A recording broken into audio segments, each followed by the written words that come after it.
sebagai kepala kementerian mau nggak diverifikasi sama dinas? Bapak Ibu ini kan orang-orang pintar setahunya saya di Kemendikbud.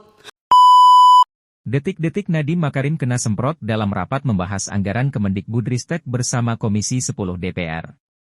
Anggota DPR RI Anita marah sampai meledak-ledak ketika memberikan evaluasi terhadap penggunaan anggaran Kemendikbudristek.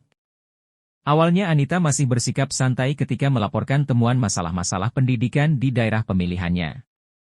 Dia menilai Nadiem dan jajarannya tidak menggunakan anggaran dengan baik. Baik, terima kasih pimpinan dan Pak Menteri dan jajaran yang saya hormati.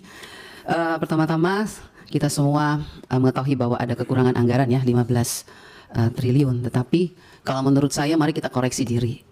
Kenapa ini terjadi? Jujur sama diri kita sendiri. Anggaran yang sudah diberikan begitu banyak tahun 2024 apakah sudah digunakan dengan baik atau tidak? Jangan kalau dikurangin kita sedih, tapi waktu dikasih banyak kita tidak menggunakannya dengan baik. Kenapa saya mengatakan tidak melakukannya dengan baik? Karena sampai hari ini Pak Menteri berulang kali saya katakan bahwa masih banyak persoalan terhadap realisasi anggaran dan penyerapan anggaran APBN itu ke daerah. Baik transfer daerah, itu banyak persoalan. Mau masalah guru, sampai sekarang guru P3K yang sudah lolos P3K, sampai sekarang belum dikasih SK. Provinsi NTT, belum. Mereka belum terima SK. Kedua, guru-guru daerah terpencil. Masih banyak yang belum terima juga tunjangannya. Ketiga, banyak bangunan-bangunan sekolah yang masih terbengkalai padahal dari 2021 anggarannya. Saya salah kasih contoh, di Kabupaten Kupang ada 17 sekolah bangunan yang dari 2001 sampai sekarang tidak terselesaikan. Mau lagi, kita lihat lagi. Dana-dana PIP. Nah, makanya kemarin saya mengatakan bahwa kalau KPK memberikan rekomendasi kepada Kemendikbud, harusnya Kemendikbud sadar. Kenapa kami di Dewan kami sudah bilang setiap rapat, banyak persoalan, lakukan pengawasan, laporkan kepada kami.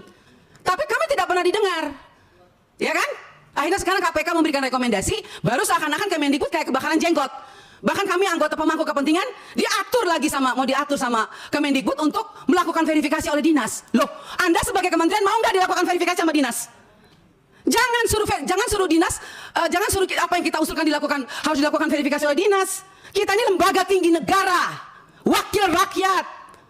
Kita yang menentukan anggaran di Indonesia ini. Bagaimana kepala dinas bisa memverifikasi data yang kita berikan?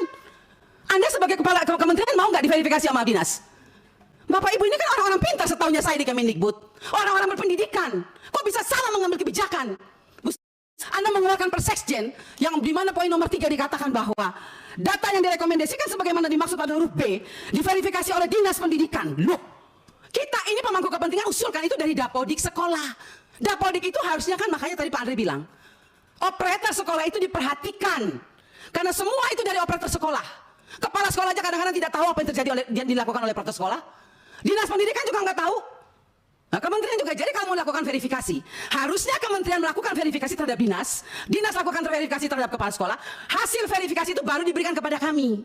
Itu jangan dibolak-balik. Bahkan saya minta Bapak Ibu pimpinan, kita biarkan rekomendasi kepada KPK, periksa apa yang ada di Kemendikbud. Karena ini banyak persoalan, PIP, KIP, dana BOS, banyak hancur ini. Tolong Ibu, saya minta Pak pimpinan, kita berikan rekomendasi kepada KPK, periksa dari 2021, 2022, 2023. Nggak usah tambah anggaran kalau memang banyak korupsi uang negara habis, bukan untuk rakyat. Saya marah Pak Menteri untuk saksian kalinya. Karena memang ini kenyataannya di lapangan. Jangan dong kita dibikin seperti anak kecil. Kok apa yang diusulkan kita mesti diverifikasi oleh dinas pendidikan? Anda mau nggak sebagai menteri diverifikasi oleh dinas? Jangan aneh-aneh lah. Kalian tuh dipilih oleh presiden, harusnya berikan yang terbaik untuk rakyat. Semoga pembicaraan saya ini dilihat oleh presiden yang baru. Semoga presiden yang baru memperhatikan kinerja kementerian sekarang ini, memperhatikan eselon-eselon satu yang sudah ada ini. Tidak memberikan solusi kepada negara, hanya membuat persoalan di daerah. Yang tertinggal tetap tertinggal, yang guru menangis tetap menangis. Bicara platform digital, mana keadilan untuk daerah 3T? Enak daerah-daerah yang sudah ada internetnya, diberikan terus. Tapi kita yang daerah 3T yang tidak ada internetnya dibiarkan begitu saja. Mana keadilan sosial bagi seluruh rakyat Indonesia, Pak Menteri? Saya sangat kecewa. Itu sudah mau habis masa jabatan, Anda mungkin sebentar lagi habis, atau Anda lanjut saya tidak tahu. Tapi saya puji Tuhan, Tuhan dan rakyat masih memilih saya kembali. Dan sampai ini, apapun yang terjadi, kita yang terpilih kembali, kita akan tetap memperjuangkan keadilan dan kebenaran untuk kemajuan anak negeri kita. Bukan untuk kita anggota dewan, bukan. Jadi jangan aneh-aneh. hanya punya pikiran negatif terhadap wakil rakyat. Semua data-data yang kita pilih itu adanya di Dapodik sekolah. Perhatikan dong operator sekolah, perhatikan kepala sekolah, perhatikan dinas. Jangan hanya urus yang besar-besar triliunan, tapi begitu sampai di bawah tidak pernah diperhatikan. Omong kosong semua ini. Saya setuju KPK memberikan rekomendasi. Bila perlu kita berikan rekomendasi kepada KPK, periksa Kemendikbud. Biar kita lihat siapa yang bobrok, siapa yang mencintai negeri ini sebetulnya. Wakil rakyat kah? Atau mereka?